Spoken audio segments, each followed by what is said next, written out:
Título de la lección: La prueba más convincente. Nuestro texto inicial se encuentra en Evangelio de Juan, capítulo 11, versos 51 y 52. Esto no lo dijo por sí mismo, sino que, como era el sumo sacerdote aquel año, profetizó que Jesús había de morir por la nación, y no solamente por la nación, sino también para congregar en uno a los hijos de Dios que estaban dispersos. Ahora veremos la unidad de la Iglesia en su expresión en la vida diaria de los cristianos y también en su misión.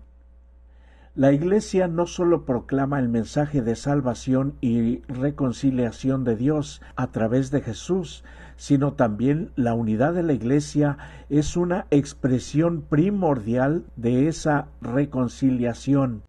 En un mundo rodeado de pecado, la Iglesia se levanta como un testimonio visible de la verdad y de la obra salvadora de Cristo. Fundamentalmente, Jesucristo crea esa unidad a través de su muerte y su resurrección. Nos apropiamos por fe de su muerte y su resurrección a través del bautismo y el perdón de nuestros pecados. Al unirnos en comunión fraternal y al difundir el mensaje de los tres ángeles al mundo, tenemos comunión con Él en unidad unos con otros. Dios, como creador de todos, utilizó a Caifás para explicar el significado exacto de la muerte de Jesús. Esto no lo dijo Caifás por sí mismo, sino que, como era el sumo sacerdote aquel año, profetizó que Jesús había de morir por la nación, y no solamente por la nación, sino también para congregar en uno a los hijos de Dios que estaban dispersos. El fundamento de nuestra unidad se da en nuestra aceptación de que la muerte de Cristo fue a favor de todo ser humano, de toda época y lugar, pero experimentamos esta unidad en Cristo cuando somos bautizados por inmersión. Todos sois hijos de Dios por la fe en Cristo Jesús, porque todos los que habéis sido bautizados en Cristo, de Cristo estáis revestidos. Gálatas capítulo 3, versos 26 y 27. Nuestro mundo se caracteriza por su desorden, sus problemas, guerras y conflictos. Todos estos factores afectan nuestra vida en los ámbitos personal, comunitario y nacional. A veces parece que toda nuestra vida está en conflicto, pero la desunión y el desorden no prevalecerán para siempre. Dios tiene la misión de lograr la unidad, no solo en este mundo, sino universalmente. Si bien el pecado causó discordia, el plan eterno de Dios para la reconciliación trae paz plena, pero sin pecado. En Efesios capítulo 2, versos 13 al 16, Pablo representa los principios que muestran cómo Cristo actuó para brindar paz entre los creyentes. Mediante su muerte en la cruz, Jesús, de judíos y gentiles, hizo un solo pueblo y derribó las barreras étnicas, religiosas y culturales que los separaban. Lo mismo Dios espera hoy de nuestra congregación a la que asistimos. Cada creyente recibe un triple ministerio de reconciliación para transmitir a aquellos que aún no lo conocen. Número 1. Somos llamados a proclamar el mensaje del tiempo del fin a todo el mundo.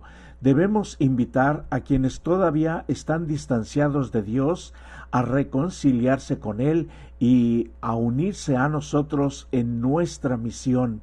Número 2.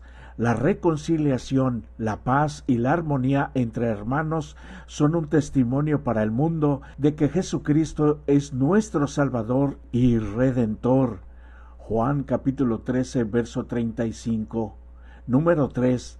La Iglesia le dice al universo que el plan de redención de Dios es real y muy poderoso. El gran conflicto tiene que ver con Dios y su carácter. En la medida en que la Iglesia cultive la unidad y la reconciliación, el universo verá la obra de la sabiduría amorosa y eterna de nuestro querido Dios. Haya pues en vosotros este sentir que hubo también en Cristo Jesús. Filipenses 2:5. Elena de White escribió: cada cristiano debería ser lo que Cristo fue en su vida en esta tierra. Él es nuestro ejemplo, no solamente en su pureza inmaculada, sino también en su paciencia, cortesía y disposición amigable. Hay muchos otros pasajes de las Escrituras que invitan a los cristianos a seguir el ejemplo de Jesús y a ser testimonios vivientes de la gracia de Dios para nosotros. Estamos invitados a buscar el bienestar de los demás. Mateo capítulo 7, verso 12. Amados, yo os ruego como a extranjeros y peregrinos que os abstengáis de los deseos carnales que batallan contra el alma, manteniendo buena vuestra manera de vivir entre los gentiles, para que en lo que murmuran de vosotros como de malhechores, glorifiquen a Dios en el día de la visitación, al considerar vuestras buenas obras. Primera de Pedro capítulo 2 versos 11 y 12. Recuerde, nuestra influencia afecta a todos los que nos rodean y nos observan. Paciencia en momentos de enfado, una vida disciplinada en medio de la tensión y los conflictos, un espíritu gentil en respuesta a la impaciencia y las palabras duras son marcas del Espíritu de Jesús que debemos estar viviendo hoy. En un mundo que malinterpreta el carácter de Dios, somos un poder para hacer el bien y para la gloria de Dios. Ser representantes de Cristo es sobresalir en rectitud moral y también en el interés práctico en el bienestar de los demás. Si nuestra experiencia religiosa es auténtica, se revelará y causará un impacto no solo en la Iglesia, sino en todo el mundo que nos rodea. En Romanos capítulos 14 y 15, Pablo da una solución a unos problemas que causaban desunión en la iglesia cristiana.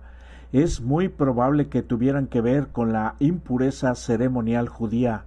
Eran diferencias de opinión de lo que consideraban bueno o malo. No eran asuntos relacionados con la salvación, sino cuestiones personales que cada uno debería decidir a conciencia mutua. No era por comer animales prohibidos en Levíticos 11. No hay evidencia de que los primeros cristianos comenzaran a comer cerdo u otros animales inmundos, sino más bien no participaban de las comidas con la hermandad porque no estaban seguros de que la comida estuviese adecuadamente preparada o de que no hubiera sido sacrificada a los ídolos. Lo mismo ocurre con la observancia de algunos días. No se refiere a la observancia semanal del sábado, ya que todos los cristianos lo guardaban regularmente. Podemos ver en Hechos capítulo 13, verso 14, capítulo 16, verso 13 y capítulo 17, verso 2. Es probable que se refiera a los diferentes días festivos o de ayuno judíos. En estos casos los llama a mostrarse con tolerancia y paciencia mutua. Pablo quería instar a los que eran sinceros o exageradamente escrupulosos a que fueran tolerantes en la observancia de estos rituales y que no los consideraran un medio de salvación. La unidad entre los cristianos se manifiesta en la paciencia y en la tolerancia cuando no siempre concordamos en ciertos temas, especialmente cuando no son esenciales para nuestra fe, para nuestra salvación. ¿Hay acaso algo que creemos y practicamos, pero que no necesitamos más creer ni profesar? Qué diferentes eran los discípulos de cuando participaron en la última cena con Jesús. Ahora eran unánimes y significa en un mismo espíritu. Era resultado de estar juntos en un mismo lugar, orando fervientemente por el cumplimiento de la promesa de Jesús de enviarles al Consolador. Mientras esperaban por el Espíritu Santo, les hubiera resultado fácil comenzar a criticarse mutuamente, quizás recordando las fallas de Tomás, de Pedro, de Jacobo y de Juan.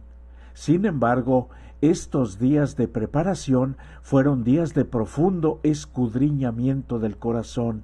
Los discípulos sentían su necesidad y clamaban por la santa unción que los había de hacer idóneos para la obra de salvar almas. Estaban abrumados, comprendían que el Evangelio había de proclamarse al mundo, si tenían el poder que Cristo había prometido.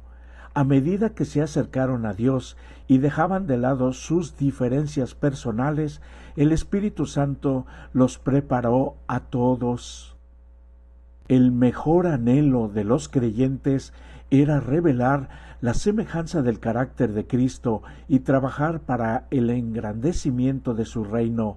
No es de extrañar que el Señor haya podido hacer cosas poderosas a través de ellos. ¡Qué lección para nosotros como iglesia hoy! Siempre es muy fácil encontrar cosas equivocadas en la vida de los demás.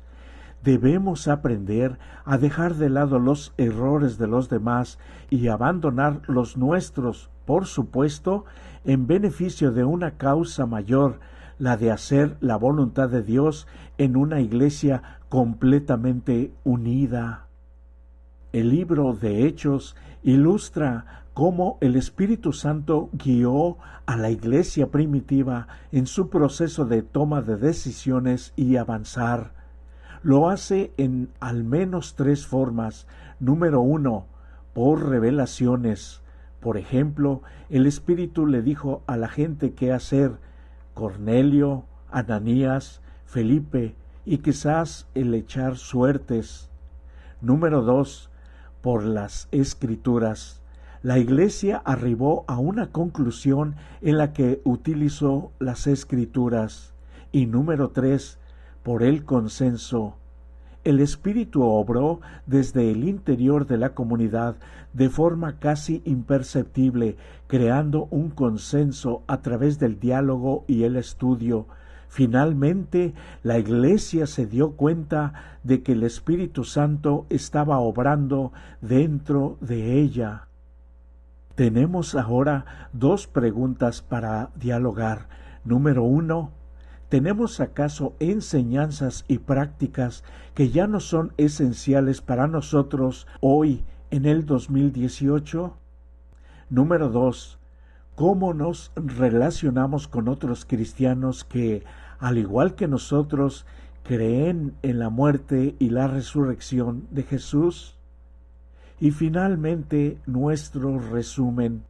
La prueba más convincente de la unidad es amarnos como Jesús nos ama.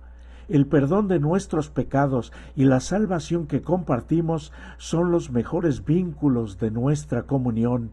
Debemos mostrar al mundo nuestra unidad y fe. Dios hoy no espera menos de cada cristiano. Que el Señor nos bendiga. Amén.